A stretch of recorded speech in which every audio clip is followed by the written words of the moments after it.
Get out. My son deserves better than you, Martha shouted, pushing me out onto the cold porch at 2 a.m. The freezing air cut through my thin pajamas. You're 45. You can't give him children. He needs someone younger. I watched as she locked the door, her hands shaking with anger, or maybe satisfaction. Through the window, I saw my husband David, passed out on the couch, too drunk to notice. My name is Isabella. At 45, my mother-in-law just threw me out of my own home while my husband lay unconscious. But I didn't cry. I didn't beg.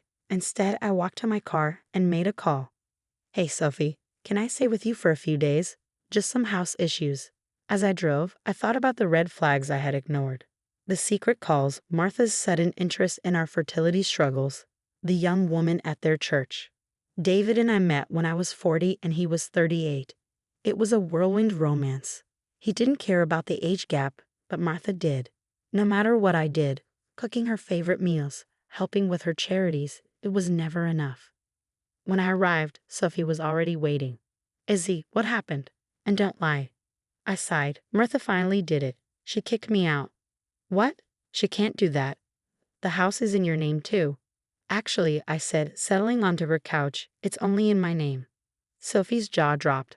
I opened my laptop, showing her documents, emails, bank statements, deeds. Years ago, David transferred everything to me to protect our assets during a lawsuit. Martha never knew. And that's not all. I continued pulling up another folder. Photos showed Martha with a young woman, Jessica, 28. They were shopping, having lunch, even visiting a fertility clinic. Martha's been preparing Jessica to replace me, I said. She promised her my house, my cars, everything, but none of it belongs to her. Sophie shook her head. So what's your plan? I smiled. First, sleep, then my lawyer. For 2 days, I stayed quiet. I ignored David's calls and Martha's texts. My lawyer worked fast. Your security footage proves Martha broke into your office, he said. With a conspiracy to steal your assets, we have a case. And the restraining order? I asked. Ready to be filed. Neither Martha nor Jessica will be allowed near your properties. On the third day, I made my move. First, the police removed Martha and Jessica from my house. Then they were served restraining orders. Finally, I changed the locks, this time with a high-tech security system. Later, David showed up, confused. Izzy, what's going on? Mom said you left me for another man. Then the police came. I slid a folder toward him. Your mother lied. She threw me out and tried to move your girlfriend in. Yes, I know about Jessica, the fertility clinic, everything. David's face went pale. Wait, the house, the cars, they're all in your name. Everything, I said. And now your mother is facing criminal charges. But she was just trying to help me, he mumbled. I laughed. Help? By destroying our marriage? By plotting with another woman? That's not help, David. That's manipulation. Just then, my phone buzzed. A message from Martha. Please, we need to talk. I didn't know. Please don't do this. I showed it to David. Your mother made her choice. Now, what's yours? David sat across from me, looking shocked and confused. He ran his hands through his graying hair. I never meant for this to happen, he said. Mom kept saying we needed a fresh start, that you were holding me back. And Jessica? I asked quietly. Was she part of this fresh start? David flinched. Nothing happened. Mom introduced us at church, kept inviting her over when you were working late. She said Jessica reminded her of herself when she was young. I turned my laptop toward him. Nothing happened. Then explained this. On a screen, Martha and Jessica were in my office, trying on my jewelry, looking through my files. They were in our house, David, planning their future with my things while you were passed out drunk. His face crumpled. I didn't know, I swear, Izzy. I took a deep breath. Your mother kicks me out at 2 a.m., moves in a younger woman, and you thought that was okay. Before he could answer, my phone buzzed again. More messages from Martha. I was just trying to protect my son. Please don't destroy our family. The police said I could go to jail. You wouldn't do that to David's mother, would you? I showed them to David.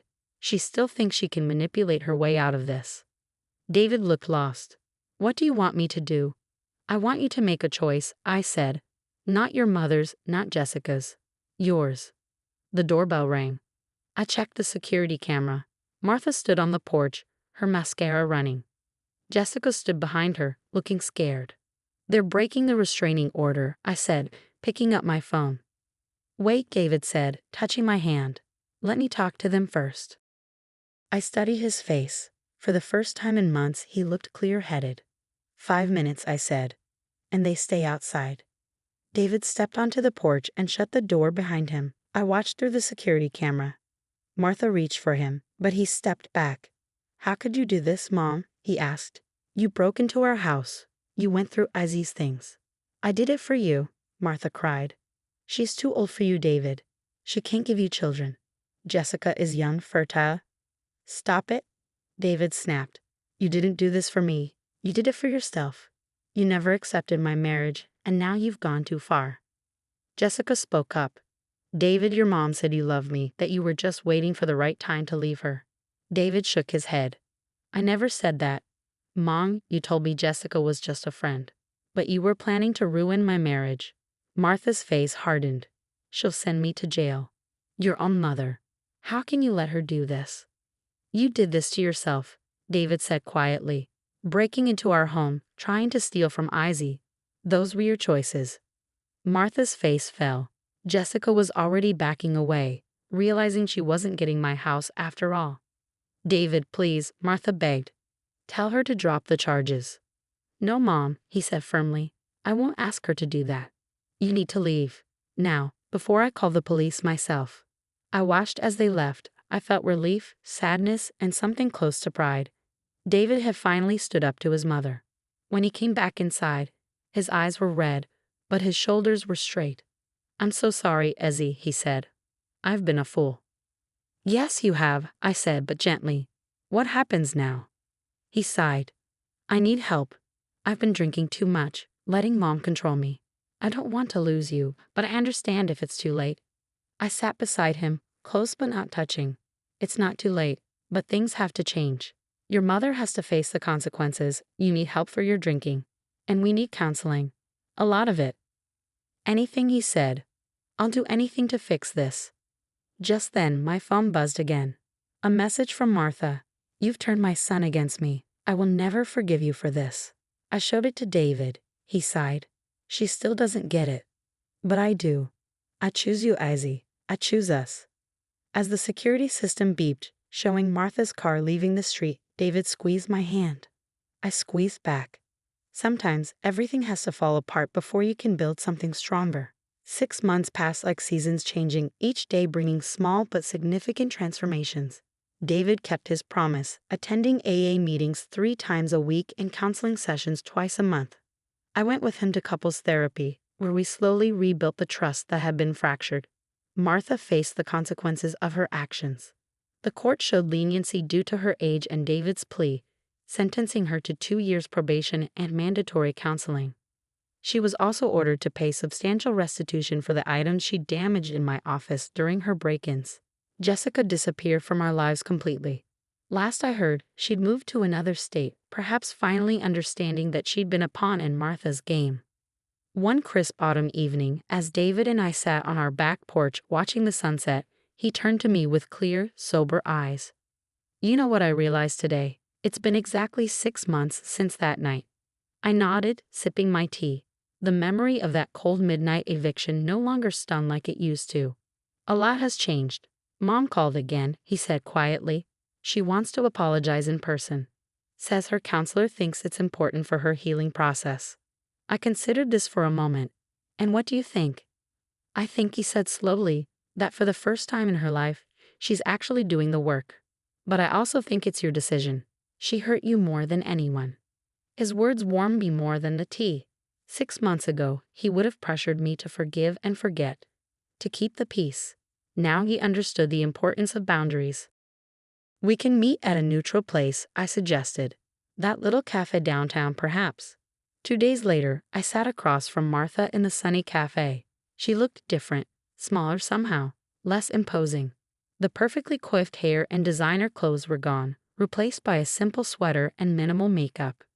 "Thank you for agreeing to see me," she began, her hands wrapped tightly around her coffee cup.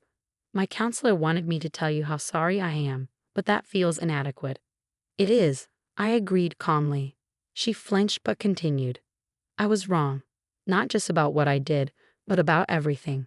I thought I was protecting David, but I was only protecting my own ego. Seeing him so happy with someone who didn't need my guidance, it made me feel obsolete. You're his mother, Martha. You could never be obsolete unless you choose to be. Tears welled in her eyes. I chose wrong.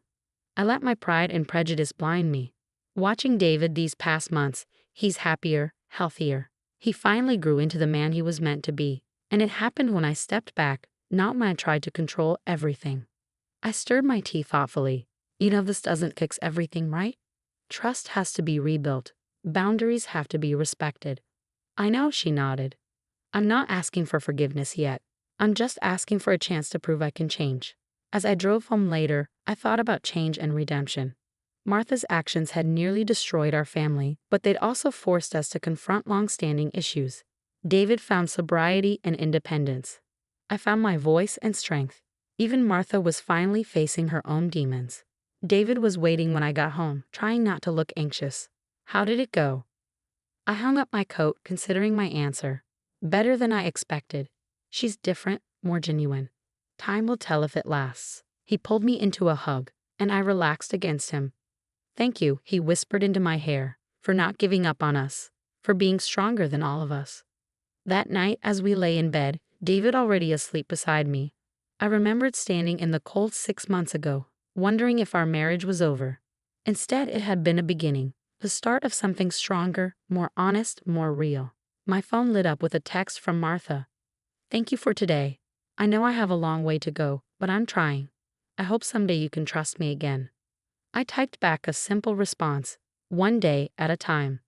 It was what David always said at his AA meetings, and it felt right for this situation too. Change doesn't happen overnight, but it does happen, one choice, one day, one moment at a time. As I drifted off to sleep, I thought about the ace I'd had up my sleeve that night, not just the legal documents or the surveillance footage, but the strength to stand up for myself, to demand better, to allow consequences to unfold naturally. Sometimes the best revenge isn't revenge at all. It's giving people the space to face their own actions and grow from them. And sometimes, like a garden after a storm, what grows back is stronger than what was there before.